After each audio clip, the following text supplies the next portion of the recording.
A very good morning to all Sasita stakeholders, honored guests, and Sasita staff.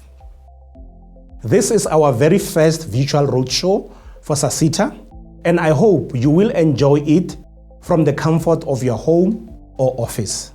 Ladies and gentlemen, please settle in and enjoy the program event.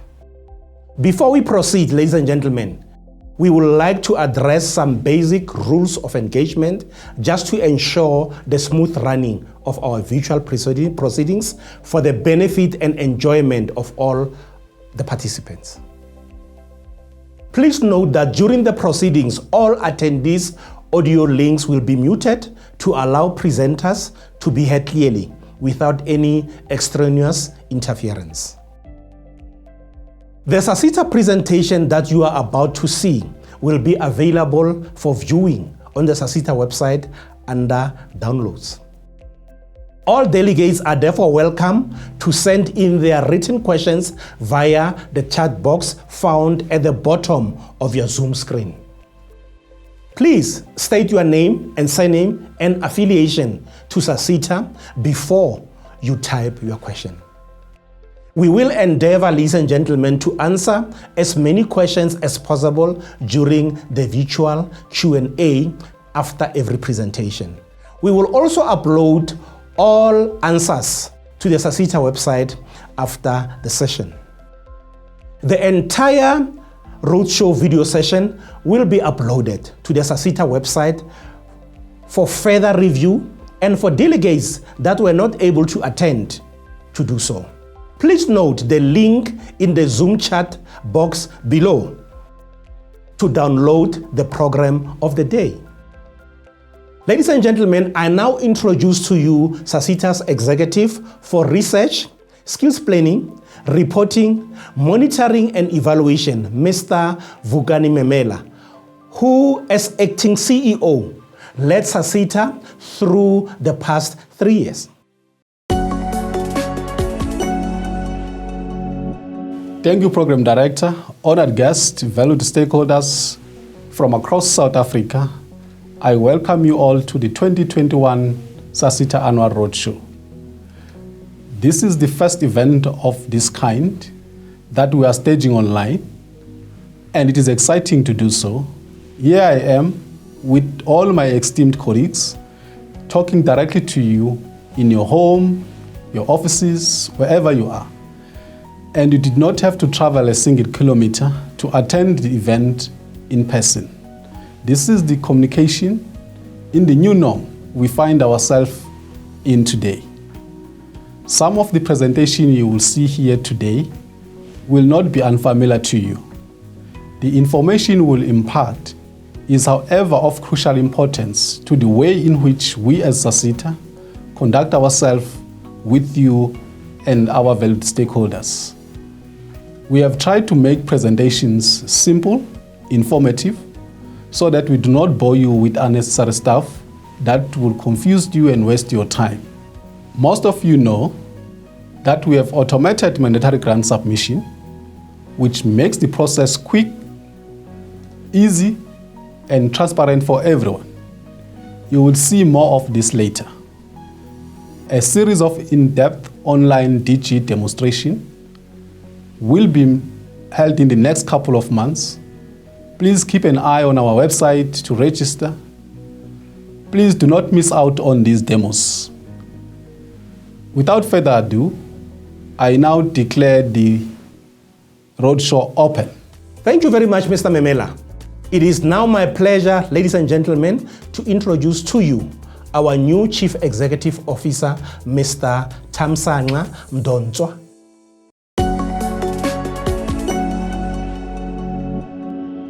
Thank you, Program Director, honored guests and Sasita employees. Welcome to the 2021 Sasita Roadshow.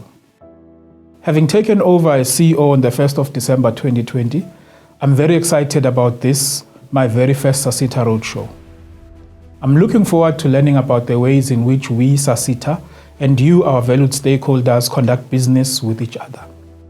As Mr. Memela said, the program of the day is full of useful information. Those of you who have attended our roadshows in the past will notice that we have cut down on content. This will give us time to concentrate on pertinent issues that affect you directly. It is through their unconditional hard work and service to Sasita that we have performed well in the past financial year. During the past financial year, Sasita achieved 92% of its target. This is an excellent achievement given the impact of the COVID-19 pandemic and the subsequent disruption to operational outputs. We hope that this roadshow will go some way towards building on that achievement in the next financial year, not only for Sasita, but also for you, our stakeholders. We are all doing what we can to reach for the stars, and we often think we cannot. But the skies are clear for us, colleagues. All we need to grab that star is to stretch. Sasita's new board, management and employees are ready to reach. I'm confident that we will all be successful this year in our own way. Thank you and enjoy the 2021 SASSETA Roadshow. Thank you, CEO. Much appreciated, sir. Please note the link provided in the Zoom chat box below to download the program of the day. It is my privilege, ladies and gentlemen, to introduce to you the team that will be responsible for today's proceedings. First up is me. I will present to you the Sasita 2021-2022 update of the Sector Skills Plan.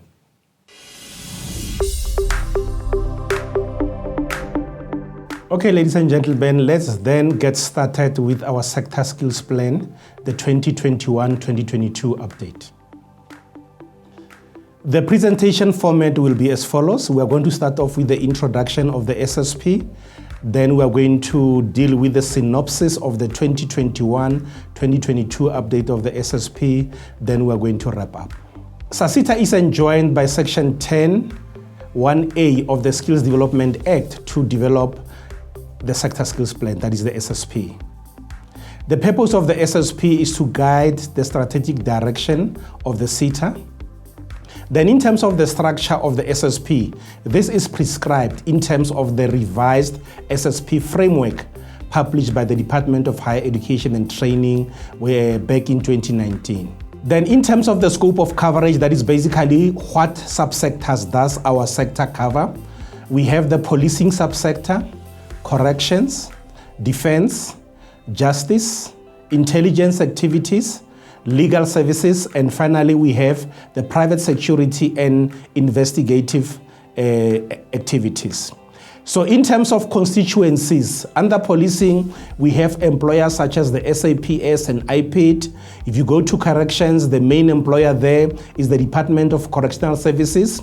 Under defense, we have the Department of Defense together with its armed forces, that is the Army, the Navy, you mentioned them.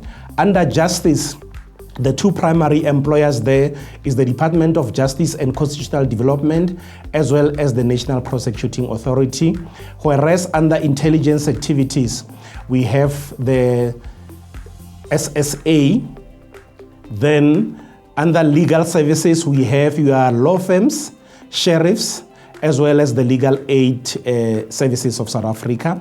Then under the private securities, basically you are numerous private security companies that we have in our country, as well as in private investigating enterprises and polygraphic activities or services that are covered under the subsector. Then Chapter 1 of the SSP basically focuses on the sector profile.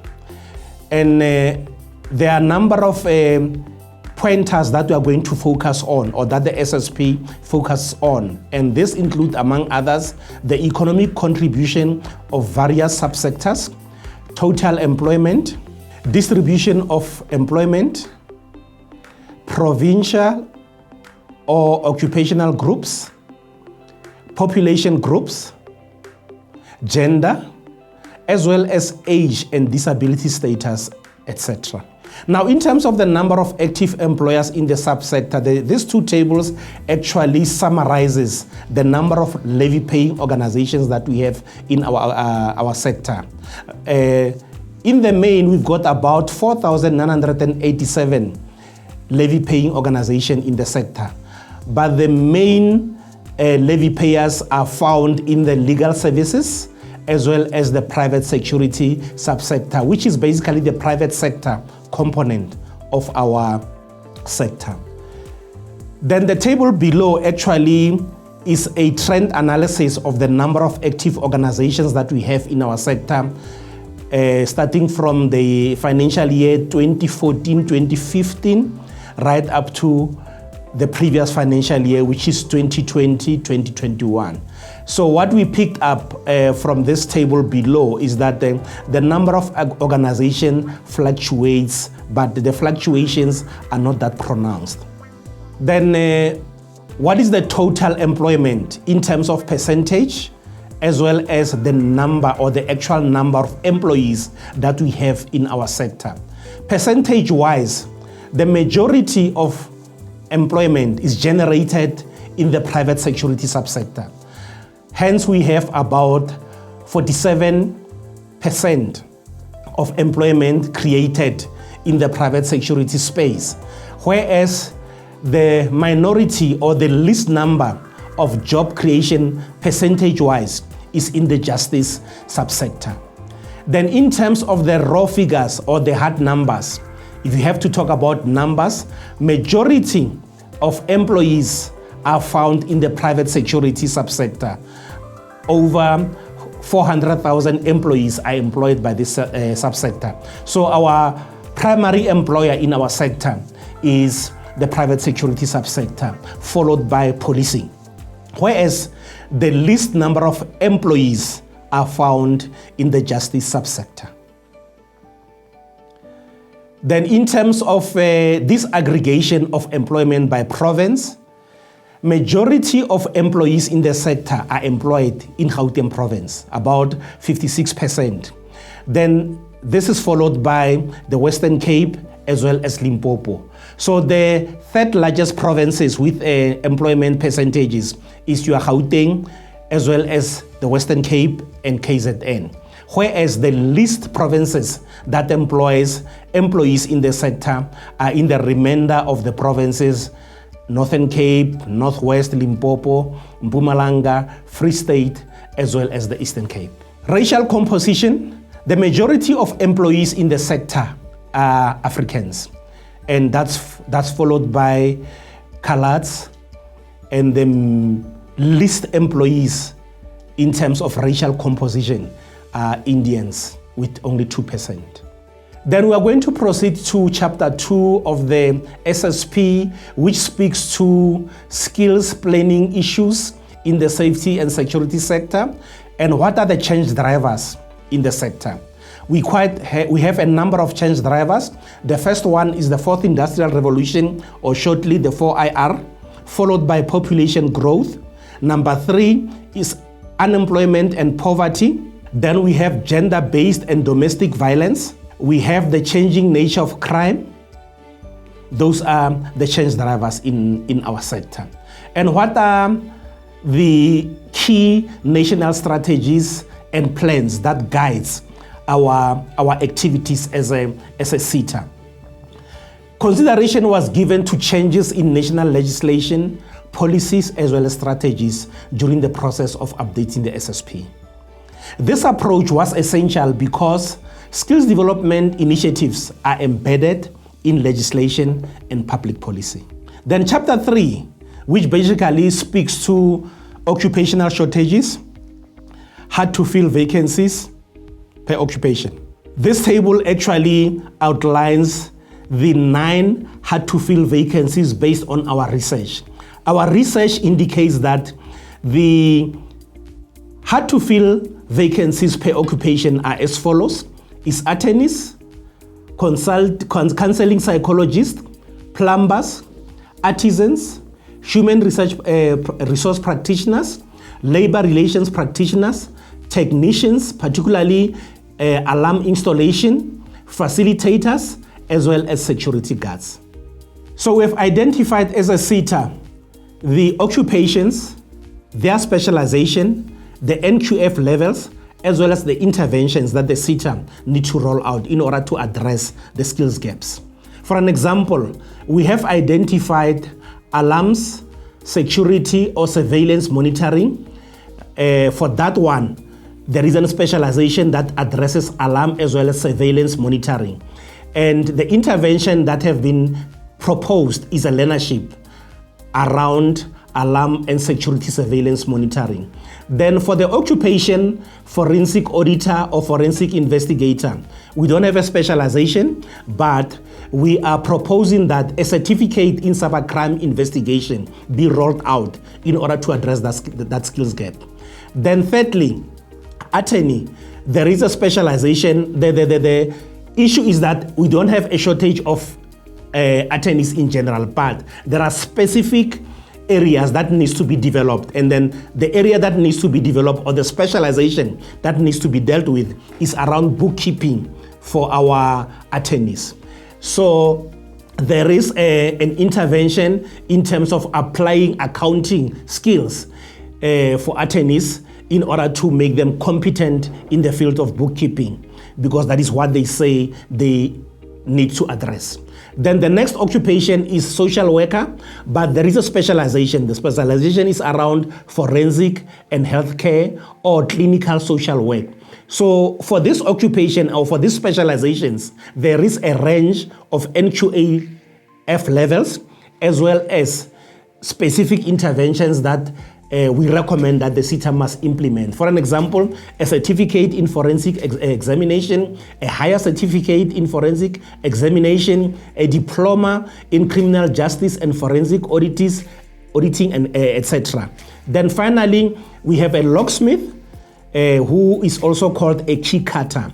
And for this skills gap, we recommend that a learnership be rolled out in order to address the skills gap on locksmithing.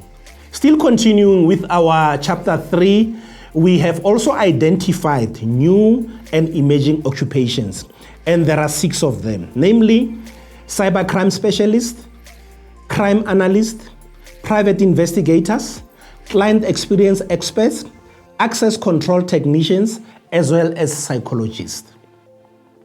And what are our new and emerging top-up skills? These are technical skills, management and leadership skills, marketing skills, as well as investigation skills. We also identified what we call the top 10 pivotal skills that we need to address in order to close the skills gaps in the sector. And these are traffic officer, ICT security specialist, safety, health, environmental, and quality practitioner, trademark attorney, paralegal specialist, advanced or K53 security driver, associate legal professional, attorney, detective, as well as computer network and system engineer. And for each one of these pivotal list or top 10 occupations, we have also proposed interventions.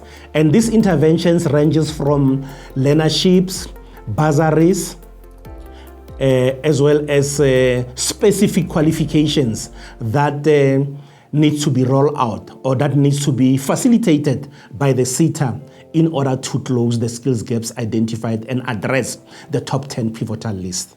We are moving over to chapter 4 of our sector skills plan, which deals with sector partnerships. Now, SASSETA is enjoined to form strategic partnerships with stakeholders for the purposes of enhancing capacity to facilitate skills development in the sector, because alone we won't be able to achieve all of our objectives. Hence, it is very much critical that we partner with other stakeholders to enable us to be effective or to be more effective in skills development facilitation. So the SASSETA have concluded partnerships with TVET colleges, universities, and other strategic partners to bolster service delivery. So our model of partnership is predominantly by concluding memoranda of understanding with the said strategic stakeholders. What is important is that partnership coordination, monitoring, and evaluation mechanisms needs to be strengthened in order to ensure delivery on targets and objectives of the SASSETA. So chapter 5 of the SSP, which is basically our SASSETA monitoring and evaluation chapter, is basically there to enable us to gauge progress. And we're basically using the M&E in the department or in the SASSETA to look into planning and to reflect on whether we are achieving our set targets or not. So the chapter actually focuses on the SASSETA approach towards M&E. The chapter also looked into the significance of monitoring and evaluation data to support research and planning. This chapter also looked into the extent at which SASSETA has addressed strategic priorities of the previous financial year, as well as its program of action. So what is important is that mechanism that needs to be employed to address priorities where we have not achieved previously are critical. We have to make sure that that which we did not achieve in the previous financial year, we put mechanism in place to address those. And measures to be initiated to ensure achievement of the current priorities. So what is important is that you need to strike that balance between your previous priorities that you did not achieve in the previous financial year, as well as your current priorities, to make sure that there is progression as you go along as a SASSETA. And lastly, our chapter 6 focuses on sector skills priority actions. We have identified about 5 of the skills priority actions, and these are strengthening partnerships with sector training institutions and academy, professionalization and transformation of the sector, information and communication technology, that is ICT, technical and specialized skills, as well as building active citizenry in the sector. In conclusion, there is a growing recognition that industries are undergoing fundamental changes as a result of the outbreak of COVID-19 and technological disruptions. This in turn affects the nature of work, the requisite occupational skills, and society in general. Therefore, skills development should continue to be differentiated rather than be a one-size-fits-all, in line with skills needs of various employers in the sector. I thank you.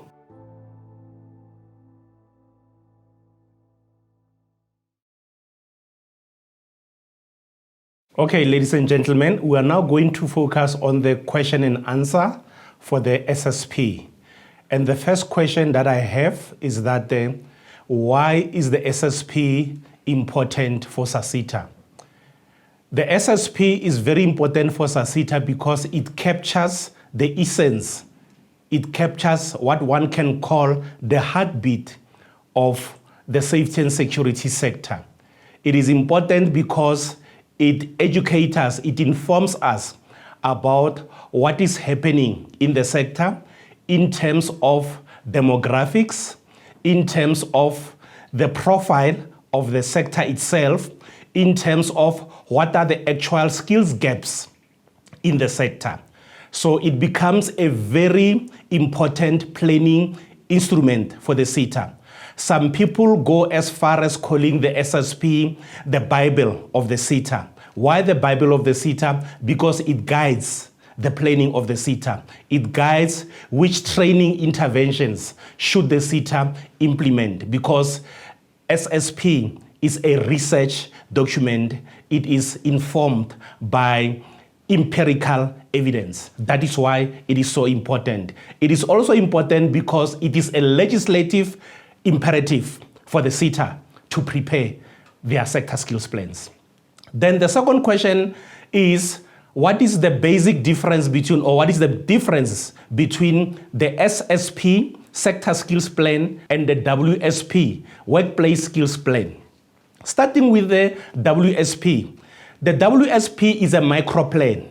Why are we saying it's a micro plan? Because it focuses the skills gap. It outlines the skills gap at a organization level. It says what is happening in organization X in terms of scarce and hard to fill vacancies in that particular organization. It is a plan that says, and how do we plan to roll out interventions to address skills gap at an organization level? But in contrast, the SSP is a sector-wide document, is an aggregation of the data that we have collated from the WSPs to inform the picture of the whole sector in its entirety. Then the last question is, or the other question is, not last, why do we have to update the sector skills plan annually? It is very much important to update the sector skills plan annually because the world of work changes. The world of work is not static, it's dynamic. That is why we have to update the sector skills plan annually. For an example, 2 years ago, we did not have COVID, but now we have COVID.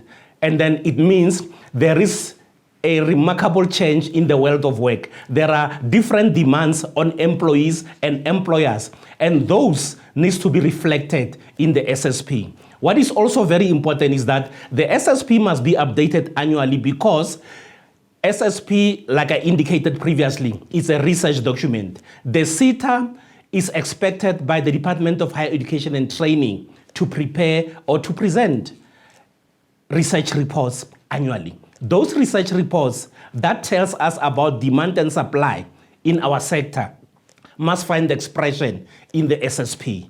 What is also important is that as we request you on an annual basis to submit your workplace skills plan, those must also find expression in the SSP to make sure that what we capture as scarce and skills gaps in the sector are actually reflect the data that we might have collected from you as the employers in our sector.